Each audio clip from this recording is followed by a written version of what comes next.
So what's going on, guys, and welcome everybody back to the channel. Hope y'all are doing well. And in this video, we're going to be looking at some pro tips to help you instantly get better at Warzone. Now, these tips are going to be pretty advanced, to be honest, and these are going to help you just become a much stronger player fundamentally. You don't even need to know a lot about Warzone itself to apply these tactics, and these are going to help you just in terms of movement, aim, and everything like that. I promise you, watching through this video and applying these tips that we talk about correctly will definitely improve your gameplay vastly. So I hope this is able to help. And if we go over any advanced tactics in this video that you felt like should have been included that I missed, let me know what that is down below so people can also have some extra resources for help if they're struggling a little bit on Warzone and want to know how to get better. But this is going to be a relatively advanced guide for those people who are wanting to take their game to the next level, and we're going to jump into all that today. Now, if you guys do enjoy the video, please give it a like rating. That'd be awesome. Subscribe to the channel also if you are brand new for more videos like this. We're getting incredibly close to 300,000 subscribers, so thank you all so much who have supported in this very weird time we're in. But anyways, let's take a look at these tips to help you get instantly better at Warzone. So the first and one of the most important things we're going to talk about is the slide cancel tech, and I'm going to show you exactly how to do it. Now, in Warzone, obviously, your default slide should be on hold, and you hold the circle button or B, whatever you're playing on, and it should initiate a slide. And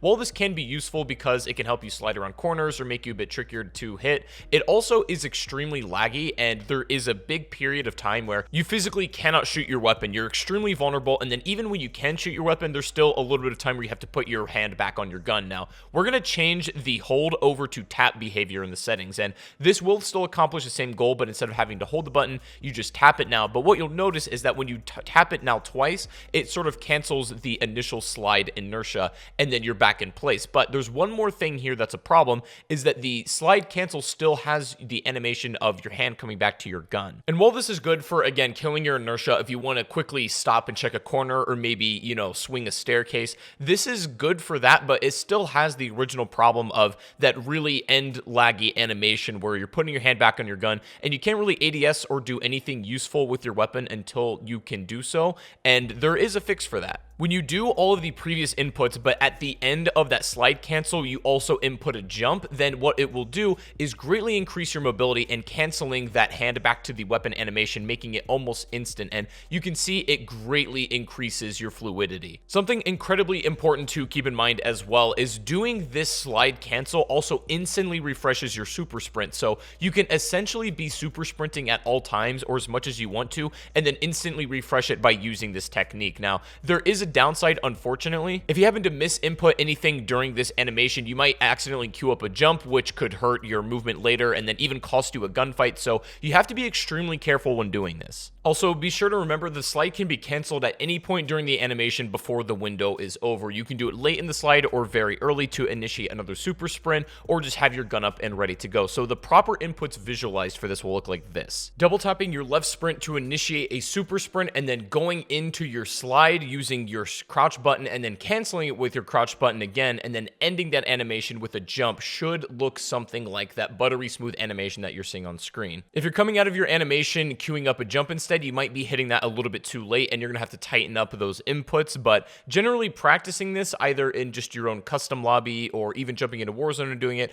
is a really good thing for helping your movement just get so much better. What I also recommend, in addition to learning this technique and getting it down, is knowing when to come out of it, because a lot of people I see using this technique use it too often and inappropriately, where they get so caught up in like hitting the proper inputs that they either completely miss on gunfights or they, you know, miss crucial information that could have saved them the game essentially. So get good at being able to use this just as an autopilot movement function, and then keep your wits about you when actually keeping game awareness in Warzone. Next up, we're going to help you guys improve your aim and figure out the right settings for you. Now, I get a lot of questions about this, about like how to really get your aim on point, especially when playing on a controller in this game. And thankfully, there's actually a couple things you can really do for yourself that are just, you know, life-saving favors. So first off, we're going to talk about your aim stick functionality and what those settings mean, and ideally what you should be playing on. Of course, by default, when you first play Modern Warfare or Warzone, this is going to be set to standard, and most players are going to be on this, but there's actually a slightly better setting that I think that you should probably be running that I'm going to show you exactly how that works as well. Again, by default in Modern Warfare, your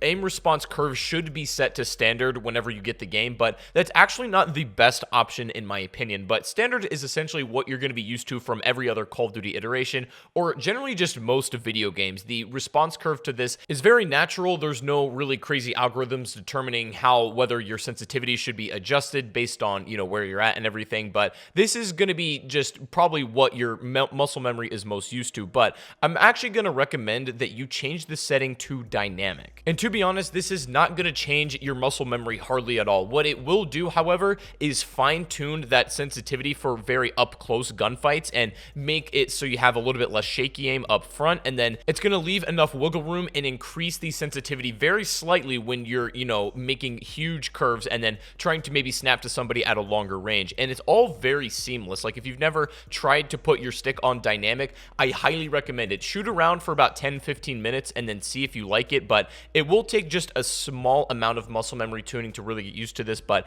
it's going to help for gunfights immensely, and especially in Warzone when you're going to be dealing with players at a very long distance and also enemies at extremely close range. Sometimes simultaneously, this aim stick response type is going to be the best for you, and I very strongly recommend you put this on and then shoot around with it for a little bit. The other response curve, called linear, is not very precise at all, and that's probably the worst one in my opinion to run, so I would strongly advise against that and then running dynamic. Next up, we're going to talk a little bit about aim assist. Now, this is pretty much the first Call of Duty title that's given you full control over how exactly you want your aim assist to function. Generally in COD games, it was just you have either aim assist on or off, and then that was essentially all. But in Modern Warfare, there's a couple of different options, and I'll show you what is generally considered to be the best one and why. First of all, the reason why controllers have aim assist is to generally make it more fluid for somebody to track somebody using a stick versus using a mouse, which is much more precise. And so this is the only way to essentially make FPS games fair on console. It's been a thing for such a long time, and while there are some very key differences between aim assist, not only just between COD titles, but just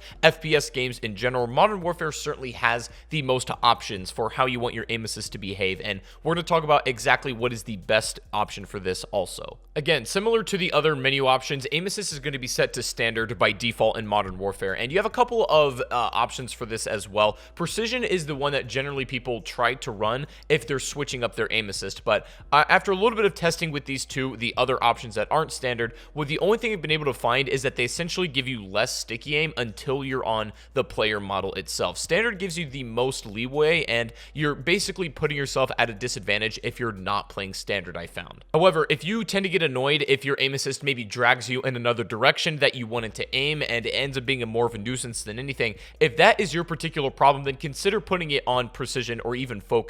These ones are going to require you to be right on the character model before it even gives you any assistance whatsoever, but standard is the one that I'm going to recommend most players play on, as it's not going to be like not even close to an aimbot, but will give you the most leeway and just overall the best results. This one's pretty simple. Next up, we're going to talk about pre-firing and drop shotting. Starting with pre-firing, this is something that in Call of Duty games is one of the most important things you can do for yourself and learn how to do. It relies a lot on good communication with your teammates and then just general game awareness, but pre-firing is essentially going to be when you start firing before you can technically see your enemy. And not only does this take advantage of the peeker's advantage system within this game, which is not technically a glitch or it's not really a part of the game, but it's just generally part of FPS titles, but peeker's advantage allows you to see your enemy a few frames before they see you, so it's always smart to be the aggressor. And especially with good information, you can put out bullets before your enemy even knows what's coming. This will often be the separation between life and death situations and can definitely help you out. Now,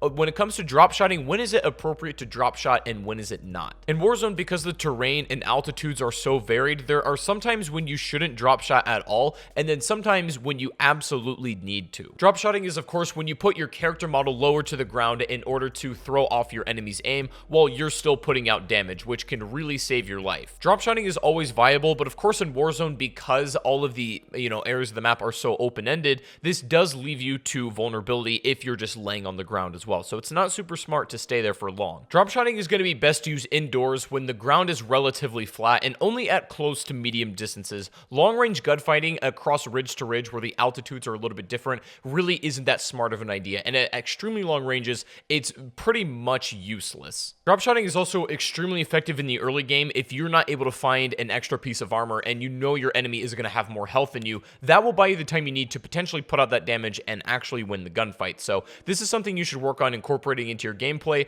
but not overdoing, as it will get you punished from time to time. Good drop shotters will use this technique very scarcely but effectively. Now lastly, we're going to talk about how you can snipe a little bit better. And again, and in Warzone, your ADS sensitivity multiplier for high zoom weapons is going to be set to 1. It's going to be very standard, but this essentially turns up the multiplier of how you're going to be ADS with sniper scopes. And in Warzone, I'm actually going to recommend you turn this up to about a 1.2 to 1.5. Anywhere in between, based on your muscle memory and your preference, is going to be optimal, because this will allow you to track targets much more effectively, because generally, just having it on a 1, the ADS scopes for snipers feel very slow, and they're hard to manage. You can't track very well. I don't recommend you go beyond 1.5 in this setting, as it's going to start to feel very unnatural based on your native current sensitivity with virtually every other weapon, but anywhere from 1.2 to 1.5 for your sniper multiplier is going to probably help you track targets a bit better. And then if you want to practice with bots shooting this around to get used to it,